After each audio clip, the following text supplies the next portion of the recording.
This is the other version. I'm going back, I think probably a couple of months now, where I did the review of the Silvertone AM FM radio that you'll find in my other videos that has the separate tuning for both FM and separate for AM. Completely different, separate front ends. Very well made radios. Probably my favorite of all the AM FM large portables. This runs on 6C batteries. It was made in 1962, all American made. And this was the odd in that it's a Westinghouse brand, but the chassis is manufactured by Arvin. And very unusual to see that back then because Westinghouse was fully equipped to make their own radios, yet they chose to get this from Arvin. It was that good of a radio, number one. And number two, as I've mentioned in the other video, making a battery-powered FM radio back then was tricky because there was only one company that could do it right as far as the capabilities of the transistors was, and that was Philco making the transistors. Oddly enough, Philco didn't make their own radio for the an AM/FM battery-powered portable. They didn't make an AM/FM battery-powered portable, but Arvin did, and Arvin was smart because they did what they could do, and they did it right. They didn't try to spread themselves out too thin and get into other products that they could maybe only do mediocrity.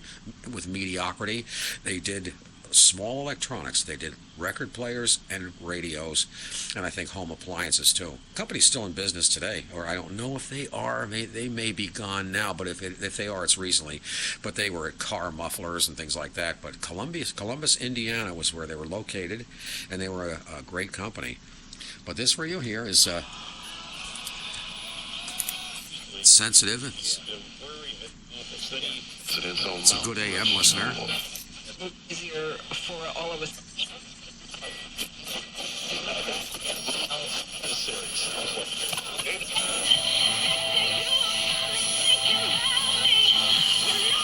I hate to say it, but Radio Ditzy or Radio Disney is the only place you're going to get music today. And that and 740 is today. The weather's just not good.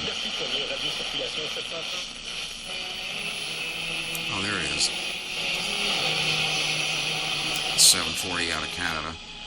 But anyway, on FM, we got to put the antenna up.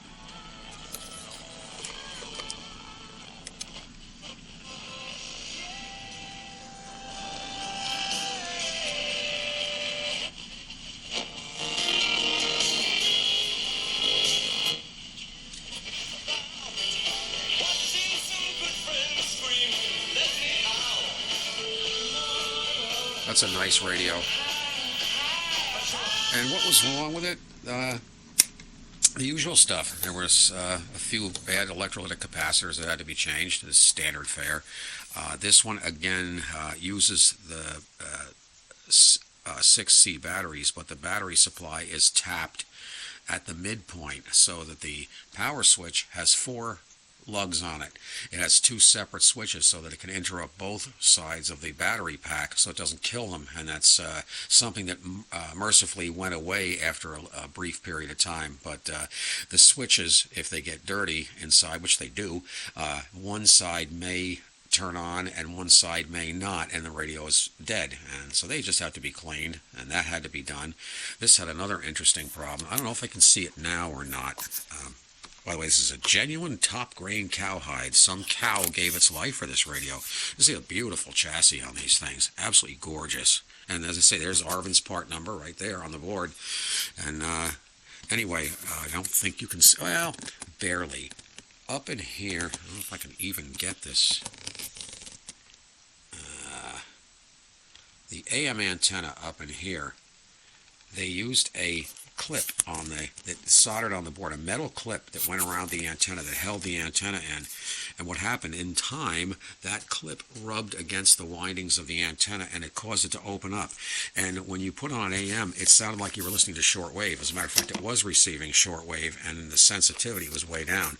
So if you ever have a transistor radio that sounds like it's receiving shortwave and it's not supposed to, it's because the antenna has got a problem, and that was what was wrong with that.